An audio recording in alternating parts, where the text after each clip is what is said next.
Welcome, everyone, to another episode of Creative Outcomes. This is Craig Baldwin, partner at Upsourced.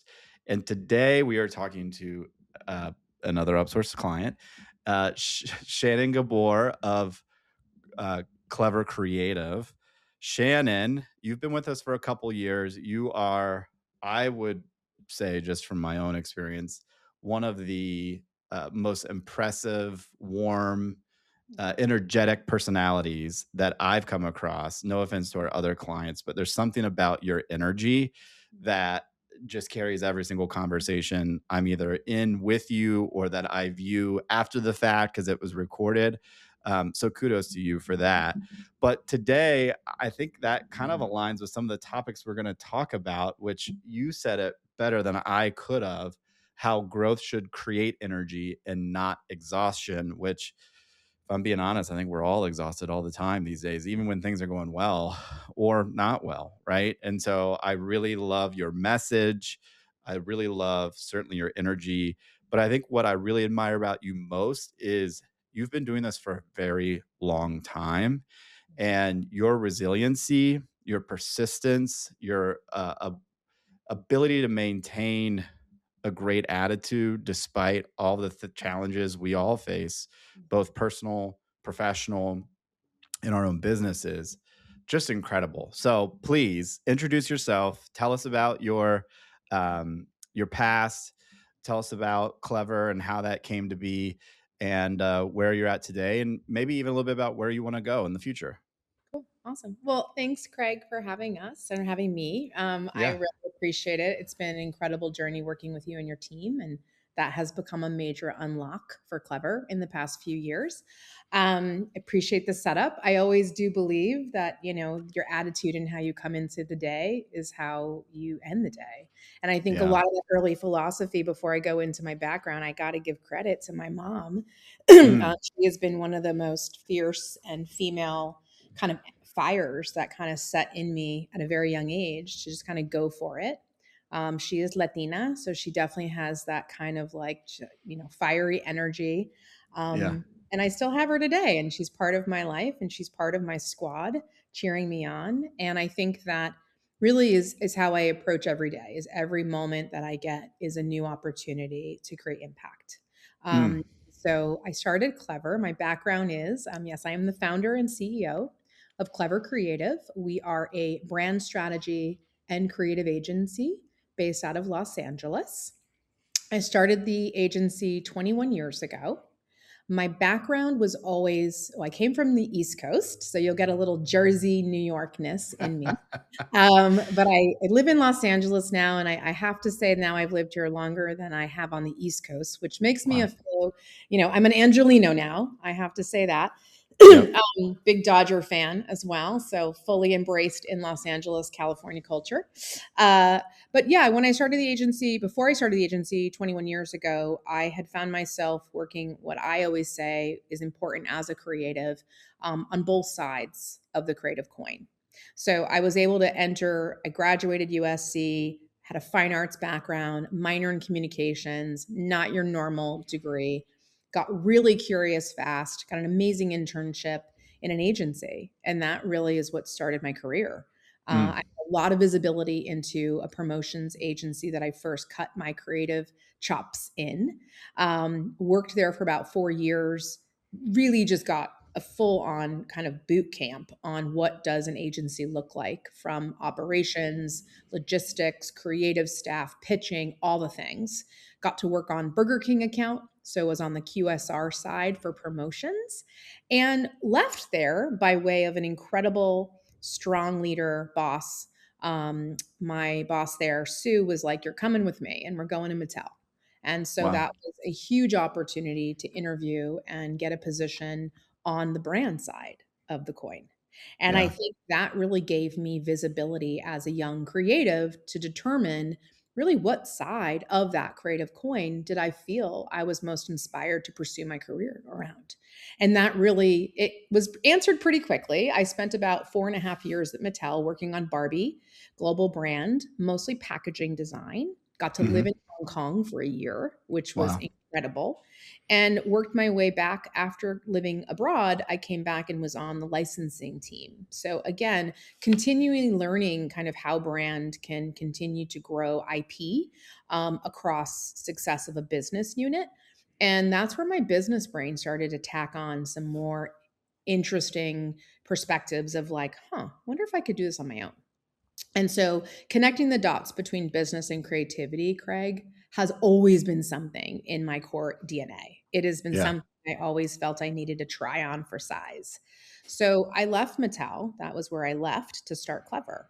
And at my core, I think I identified that I've always been an equal part founder, brand strategist, but connector. And I think Yeah. that probably goes back to your earlier compliment of like just really trying to walk into a room and find that energy, whether it's the work that we get to do at Clever in helping brands find that clarity in who they are and what they stand for and how they show up in the world. And my team has had such an amazing opportunity to partner with brands like Mattel and Netflix and VCA Animal Hospitals, Stretch Lab, Beverly Hilton. We've worked with the gamut of large scale and mid sized companies as well and startups. But at the core of it all is I just enjoy people. I really Mm. do. And I have built my business through relationships and through that curiosity of always being in conversation.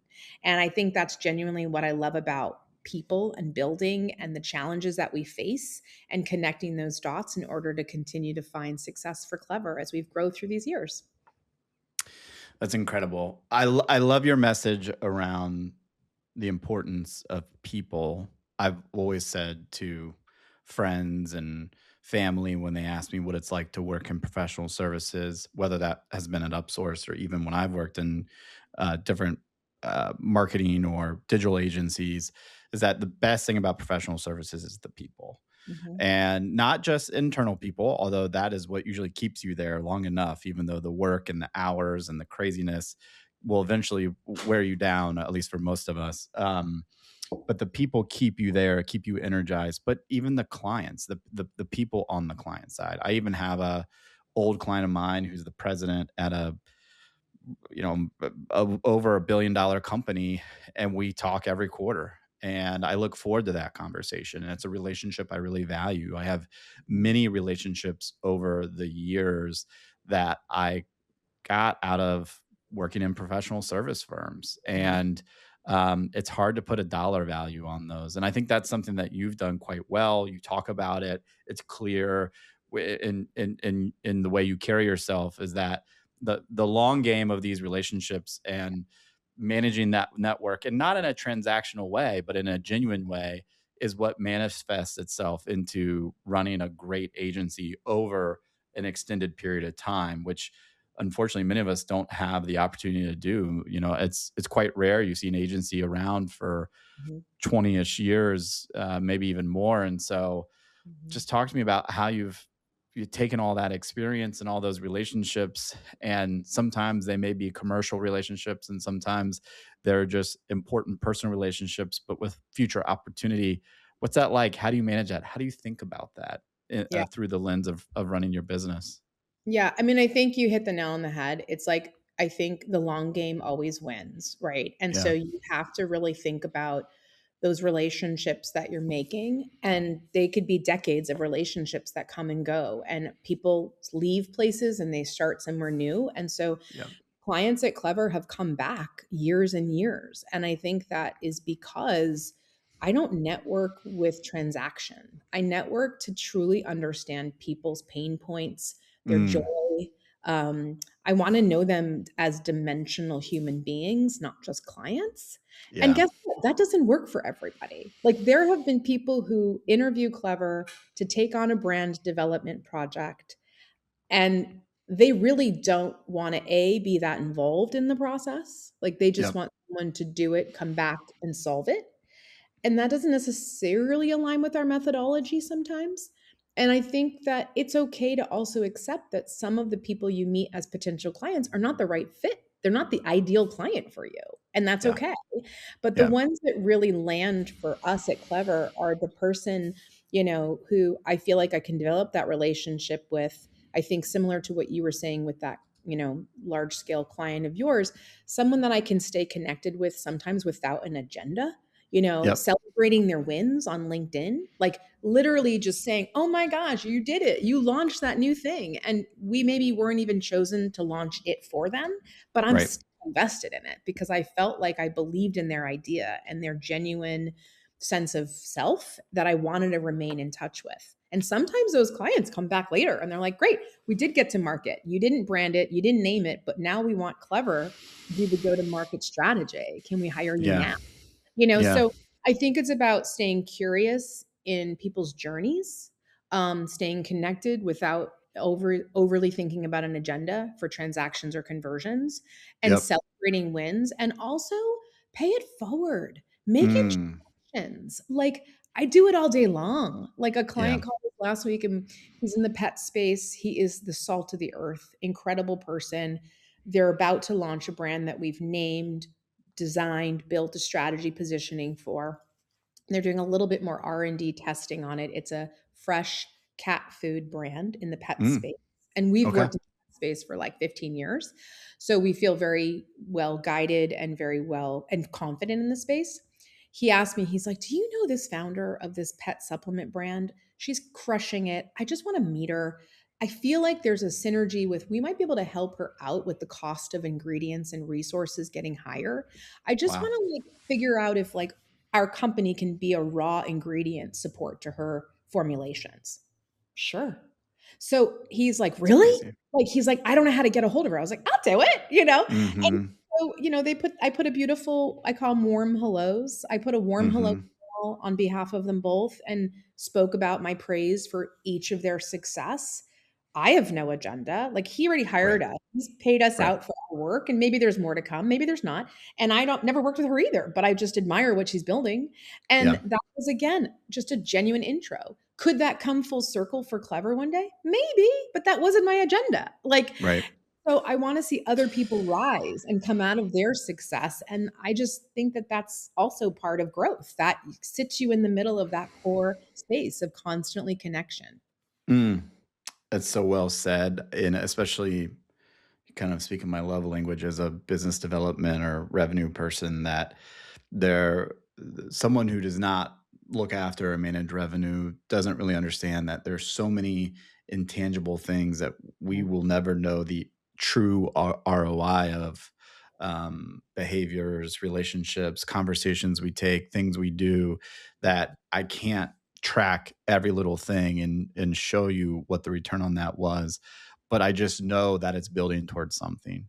And I know that over time it will yield a result that we're all after. And even if I can't properly communicate that to you in the moment, as someone who's been, in my case, managing revenue for a long time, and you have as well, we just kind of have this instinct around things which we need to do that relate to our personal brand, our organization brand. Maybe even it's just kind of like the good energy that's out there that we've created around us. I mean, I hate to get too touchy feely, but I Yeah, believe in those yeah, things. I think they really matter, and um, I definitely think that if you're one of those people who's doing right by others, that will come back to you one way or another. And it's all a part of what we do as owners and people who look after revenue. And it's very underrated I in agree. this world where everything has become so transactional and so And performance. known. Like Yeah, everything exactly. feels so performative, even in relation to Yeah. the deliverables that we create for clients.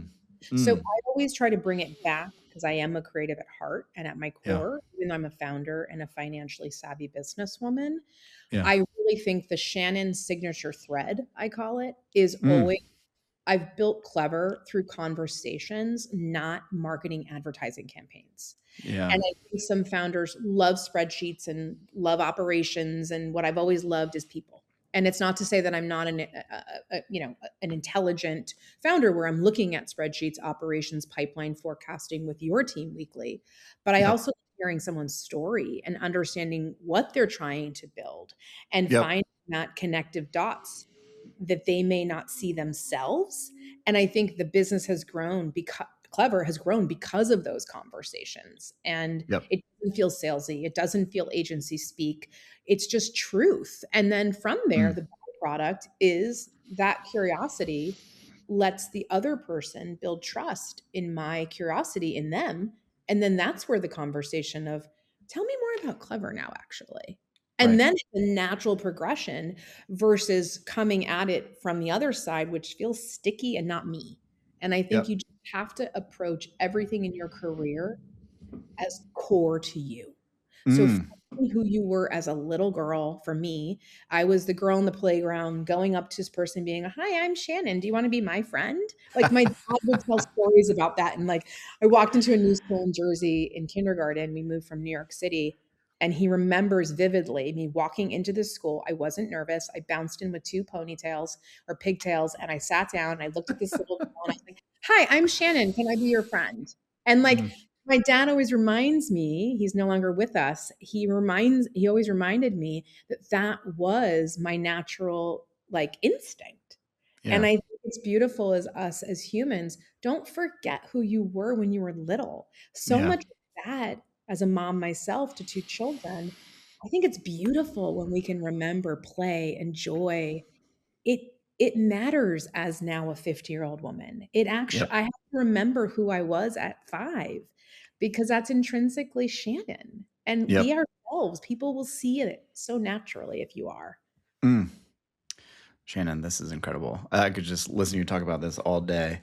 Yeah. Um, you know, just hearing all of these things and thinking about your background and who you are as a person. I mean, you really, to me at least, fit that executive creative director sort of persona, if you will, especially in conversations. Your ability to dig into the things that I think really matter with relation to brands and how brands present themselves and um but at the same time you've run a successful agency.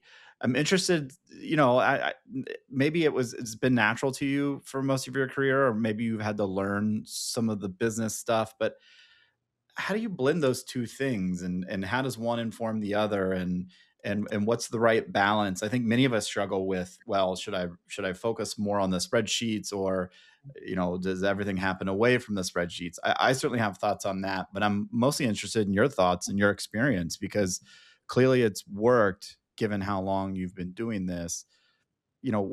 How do you approach that, given everything you've learned at this point? Yeah, I think I like to say, I think you even maybe opened it up to our chat today, but like I think creative instinct is data too. Mm, And I think for me, I would say, Craig, that people often think, well, first of all, creatives get a bad rap. Like creatives don't know how to run a business. Well, I've yeah. proven that's not true. Right. And so I think I always say I've grown up within my business. I have. It's been 20, I was 28 when I started. I'm 50 now. That's It's incredible. the longest job I've ever had. Um, but people often think that business and creativity are opposites, and I've never experienced them that way. For Yeah. me, I've always been very fortunate to be in corporate environments with brilliant leaders like at Mattel, where I could see the synergy of marketing to operations to project logistics. It is a beautiful dance when you can really allow everybody to understand at the end of the day, creativity isn't just about pretty colors and pictures. Yep. Creativity is simply problem solving. Mm. Ability to see patterns, connect the dots, understand the demographic of the human you want to get to be excited about the thing you're making. And it's about imagining a better path forward. That's what creativity is. So Yep. business gives that creativity a purpose. And for Mm. me, it asks, how do we make this idea work in the real world? How do we Yep. create value from it? So I've spent my career kind of sitting between those two lines or those two worlds in a way. And Yeah. it's beautiful and bold and scary and ugly and messy and sticky and all the things. And I love it. And I love the logic of that I have been able to define for myself. And that's not going to work for every listener today either. But I Right. love the logic of business growth, operations, market opportunity, customer behavior, all the things. But I Yep. also love the human side of storytelling and design and emotion and connection. And I think the magic for me in running and guiding and growing Clever has been the magic that happens when you bring both together. Yeah. I think that logic creates the clarity. and creativity creates the connection. And I think Mm, the strongest relationships and brands and businesses need to do both in the modern world. And yep, that's how I've built Clever. We don't create just for creativity's sake. We have to solve the business challenge. And right. so I think business growth, sales, all of that has always intrinsically been in my process as a creative.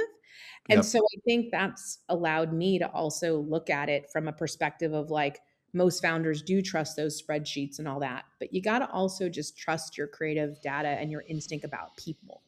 And I yep. think has helped a lot of my approach to RFPs, to pitches, to networking rooms, etc. Yeah. Very refreshing to hear that. Just to really, not that I need to validate what you're saying, but it resonates with me because so often, and this is not just at Upsource and other roles I've had where, again, typically I'm managing revenue. And so that can be marketing teams. It's usually the sales team. It's Mhm. usually reporting that number to my partners or executive leadership, whatever. And there's, of course, a lot of pressure and stress involved in that. And time is always of the essence. But every time I've had a team where our back has been against the wall and we're trying our best to hit a certain number or close a certain deal or any of those things. And we've all experienced that.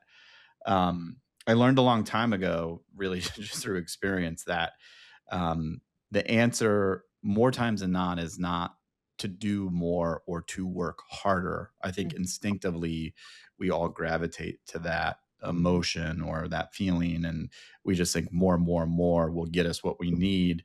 But I realized a long time ago, and my team will vouch for me on this because I say this to them often, when we have challenges in the business or we are behind on our goals and we need to accomplish them still within the original time frame that we set, I always say to them, how can you think more creatively? How can you approach this situation different than you have in the past? How can we try new things? And I often think it's such an underrated skill in business, in life. Um, and for whatever reason, we've been trained in some parts of the world to not permit that level of creativity. But in fact, I think it's that creativity which makes us who we are, makes Mhm. us the problem solvers that we certainly hope to be, and drive the business results, to your point, that we all hope to see from our businesses.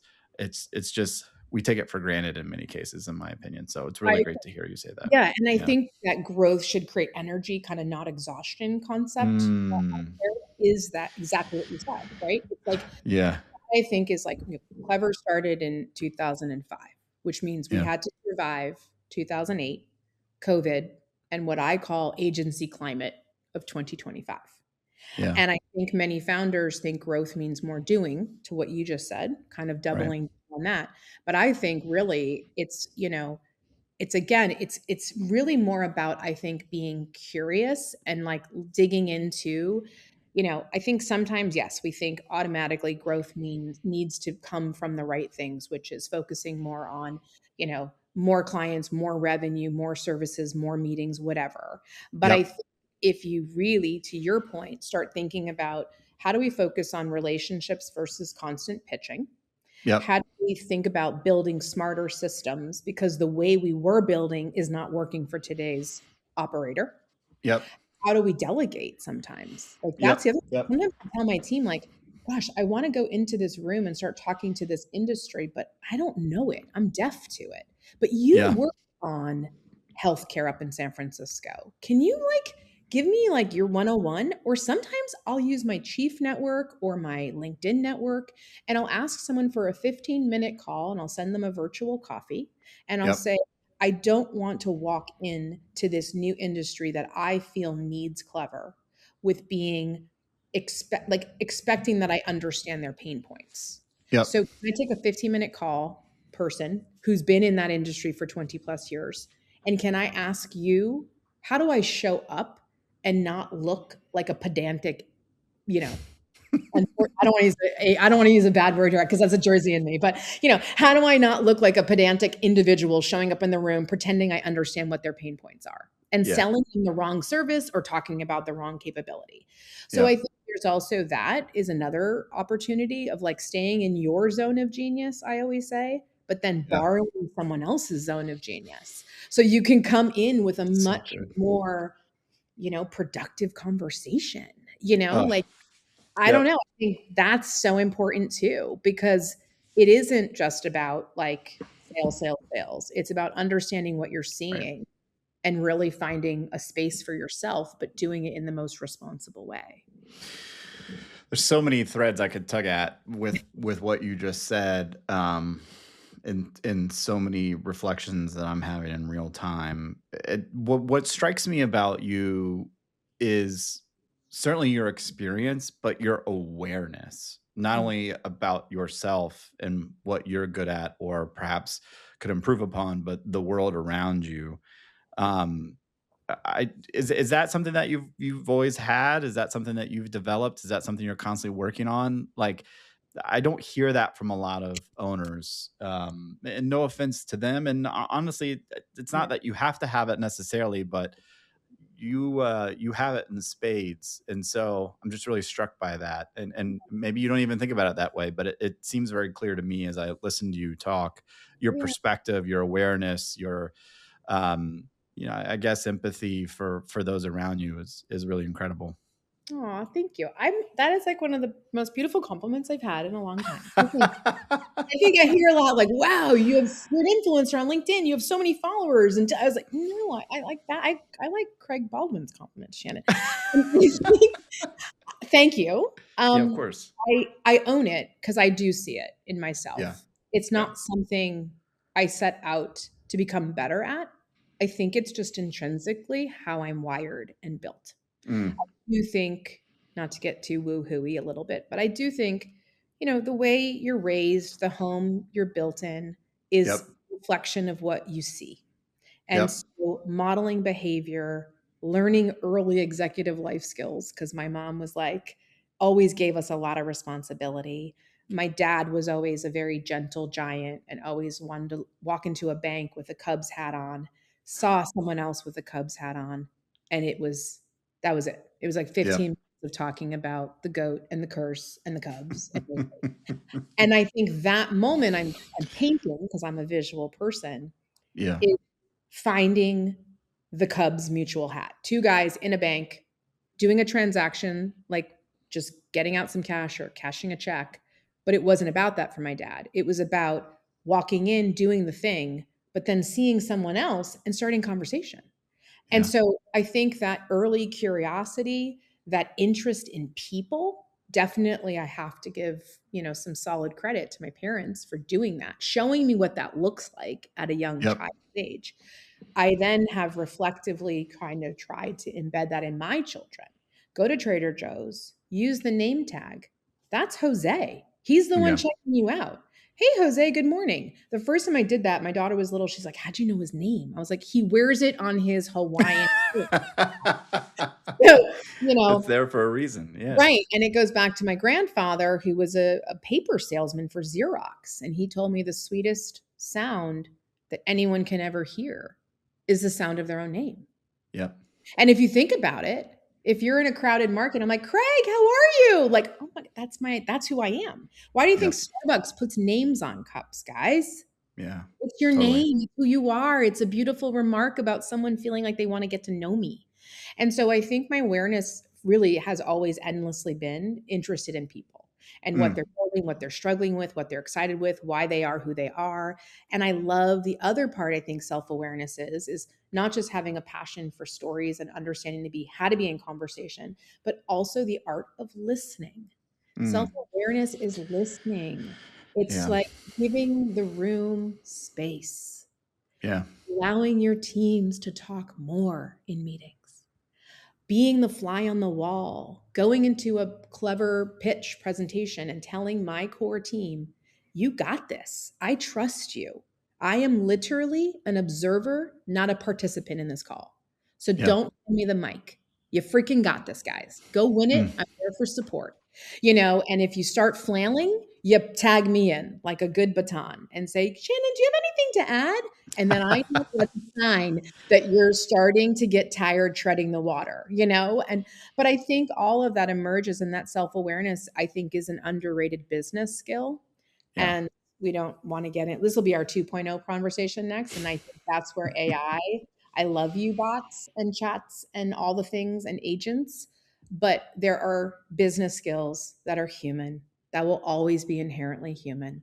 Yep. And there's a discerningness and a taste factor that AI intelligence cannot replicate in us.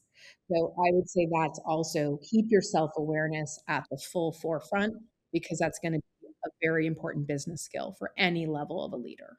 Yeah. That's incredible. Yeah. We didn't have this on the list originally when we spoke, but I am struck by it certainly and interested in if you think about it consciously or not. There are some things about you which are not that they're uncommon, but I think stand out beyond all of the things we've talked about. And I'm sure many of the people listening to this, many of them will stand out to them right away about you and your character and your business, even. But one thing that I've noticed with now literally over 140 agencies that we work with every day is that I find the most challenging agencies to operate in, or the ones that can be the toughest, are the ones who have a single owner. And of course, I say that from the perspective of the owner. And it's because, well, many reasons, but certainly the limitations of being that one voice in the room, the challenge with getting those around you to exhibit ownership behavior versus employee behavior, um, the inability to really talk to anybody else who has skin in the game with you and to share ideas. I mean, at the end of the night, it's just you. And I find that to be a very heavy burden for our owners who are solo founders. Now, in your case, I would pair that with something else, and that is being a female owner. Mhm. Is that something that you think about a lot, that you find to be a challenge that maybe even has changed over time? I mean, what role does that play in terms of Yeah. your journey and the business that you've created? Is it just so happens that you're a solo female founder, or is that a very strong part of your identity and what you've built over the years at Clever? Yeah, I think so much good stuff in there. I think my first answer to the last question that's fresh is yes, being a woman founder is extremely important to my identity. Yeah. I am excited though to see when it doesn't become the headline. Um, Mm. I don't want it to be the headline always, but I definitely find a lot of power, prowess, and pride in that Yeah. badge. Yep. Um, I think the single owner operator bottleneck can always get in the way challenge is just part of being a founder. I Yep. think the challenge of being a single founder is that you hold the multiple roles at once. Yeah. And as a solo owner, you are expected to set the vision, be the rainmaker, build the culture. What's the decision you want to make, Shannon? How are we going to financially steward ourselves into this new age of AI? What's our stance on AI? And you know, the clients want to talk to you even though there's a head of account, like all of Yeah. that, right? And so unlike in a larger organization, there isn't always another partner kind of sitting across the table to pressure test decisions. And I Yep. think that's really fatiguing for founders who are individual Absolutely. operators. So for all of you listening, I hear you. I feel you. It is not lost on me. But Yeah. I think the interesting insight of what I've intentionally built is I try to build a network to avoid becoming so isolated. So I Yep. use partners, I use peers, I use my team all the time. I don't want to be the weight of all decisions. Ultimately, I think that will harm you from stepping away from the business when you need to. And Yeah. sometimes life happens, my friends, and Yeah. you need to go and be with family or an urgent matter. You got to make sure that you have great advisors and incredible leadership within your team that can operate clever when you're not able to be in it every day. And I Mm. think that's the real responsibility of a true founder who's evolved after the first couple years. You need to start stepping aside putting the right people in place that you feel are additive. They're not replacing you. They're always going Right. to need you, but you need to be careful of not just putting everything into your own, you know, decision making power. It's going to stop your growth and scale. It's also going to exhaust you. Like, it's beautiful to get new insights from other people around you. I constantly am learning from all levels of people at Clever, and that gets me excited because their Yeah. perspectives and not my own is not always the right one. So Mm. I think it's important for founders to not get in their own way, and the smartest voice in the room doesn't have to be yours, really. So that's Yeah. something to always remember. That's great. Um, Again, so many threads. We'll have to save this for the 2.0 Yeah. conversation because we've already covered a lot of territory. And there's one more piece that I would like to cover, if you would permit me. Hmm. And it kind of ties back to how we started, which is this really creative problem solving ability that I think certainly you have and is so vital to running an agency. I know that you've explored many different things and many different opportunities and even models as it relates to your own business, and that's just in the time frame that we've been working together. And it's been interesting to me to sit kind of behind the scenes and see some of this and watch you work through it in real time. But recently, there is an upcoming change. By the time this goes out, it will, I guess, have already occurred, that you are making with regard to how you may scale in the future or how you may grow in the future. And it's not traditional necessarily. Would you be willing to share a little bit about some of the steps you've been taking over the last year and what's soon to happen? Of course, by the time people listen, have already happened, with regard to your organization and how it might fit within a larger collection. Um, Tell us a little bit about that because I think it's really interesting, and I think our listeners will get a ton of value from hearing about that experience. Yeah. I think all of it probably culminates beautifully into our conversation from the talking points, right? Because I Yeah. think what I've learned over the years is I always feel like being collaborative has been a competitive advantage. Mm. And so I have always also wanted to scale and grow Clever, probably like many of your listeners. They want to grow and scale, but the market has changed. Clients need a different integration, agencies need sustainability, and founders, quite honestly, need new ways to grow without sacrificing the way they've structured or made their business special in the first place. Yep. And so, what I've been able to do is, after spending 20 years building relationships, I'm excited that I'm able to join and form a company with three distinctive complementary other agencies. And we're Mm. building something that I feel that was born from years of observing. And I think that's what is nice to kind of maybe put a little punctuation mark on our conversation today. So it is called Punch. And Punch is a perfect example for me of how relationships, creative instinct, collaboration over ego, and growth that creates Mm. energy instead of exhaustion was formed. And so Clever is joining Punch. It's a co founded group, it's with three other agencies. One is called The Right Now, who is PR, comms, and incredible influencer team based in LA and New York. Gallagher is an experiential agency based in Portland, Oregon, and Clever, creative. And each of us are offering those complementary skill sets to really deliver a seamless strategy, creative comms experience, and production. So it's, I would say, define it as four companies with one voice, one invoice, one flow. And Yeah. it really allows there to be, I think, a more seamless integration for more business impact, which is the name. You know, it's kind of the combination punch. And so I think the best part of this evolution for Clever is it doesn't change who Clever is, right? It's just expanding how we can show up for our clients, which Yep. has always been our goal, is like, how do we do more to support more of your success? And Right. so the world will officially meet Punch on June 11th. We'll be releasing our press release, but I love that I can talk about it here. And I'm really excited to see how it's going to help Clever support our clients. But also, I think what you have to think about whenever you are looking to expand what it is you've made is think about your people. And so I Yeah. think that's super important to me, which is why a traditional acquisition wasn't right for Clever. It doesn't mean it's not right for other members of your clients and your audience listening. For me, this just felt like the right like evolution for Clever. It was finding a way to maintain my culture, my people, find complementary minded founders. And just so you know, those other agencies I mentioned have been in the game. One has been in there 30 years. So, Wow.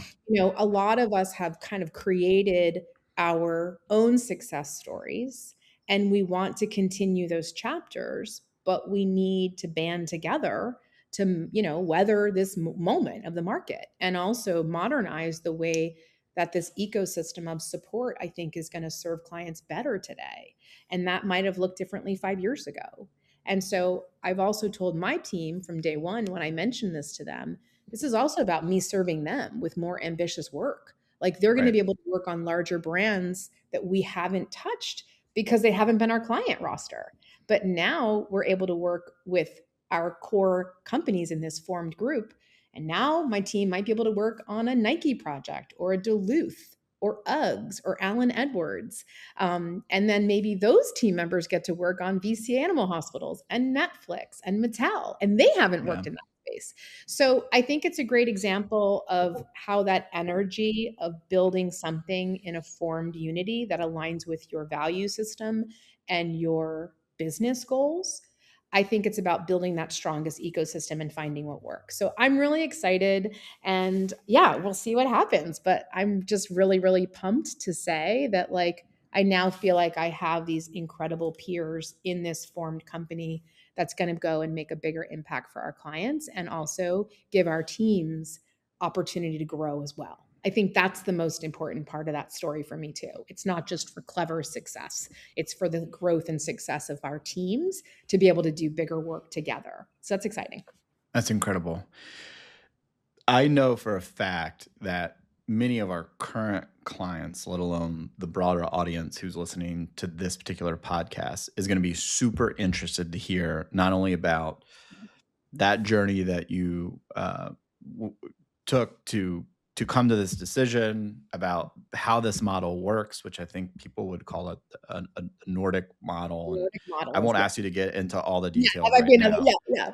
But I would love to have you back in 6 Okay. to 9 months to talk to us about how it's been going, Great. and maybe even do a little bit of a look back as to, what you learned through the process, what that process was like, what convinced you, and obviously some of these elements you've just shared, why it was important to you to go this route as opposed to others. This is a thing that many owners struggle with when they're trying to decide really what next. Do I try to sell? Do I merge with equals? Do I shut it down even? Or is there more opportunity? And is it something that I just didn't know was accessible to me, but in fact perhaps is, again, that creative problem solving. So if you'd be willing to come back in about 6 to 9 months, I'd love to hear from you as to how this is going. We, of course, are very excited about Punch. Thank you. Um, Always very excited about you and Mhm. everything that you've been doing with Clever and your whole team at Clever, who is really wonderful. And I just want to say thank you for joining us today. I know that you've been like a shining star in terms of the clients that we get to work with every day. Everyone really values their time with you. And for us, I preach this often within our organization that there needs to be a certain level of customer intimacy, excuse me, or client intimacy to drive really great, meaningful relationships, which drive really great, meaningful work. And I like to think that's something that we've accomplished with Clever and hopefully can continue to do in the future. So thank you for that. Aw, you're so welcome. Well, I think if there's anything that I've learned over 20 years of building a business, it's that business is deeply human. And Yeah, I think the conversation today is a illustration of that. And I just want to say thank you, Craig, because your team has been of course. remarkably the best fit for what we needed when it comes down to just the strategy operations, the controlling, it's just the success of our financial stability. And so Yeah. I think that only feels right because of this relationship. And I Hmm. think the ability for us to also support each other as founders and operators. Yeah. And so I'm in for any conversations, and I'm in for any questions that your clients or your listeners might have. I am truly always an open book. And I love just seeing people succeed. And so always here for that. Awesome. Shannon Gabor, thank you so much. This has been a wonderful episode of Creative Outcomes and super excited to have you back in about 6 months. So thank you.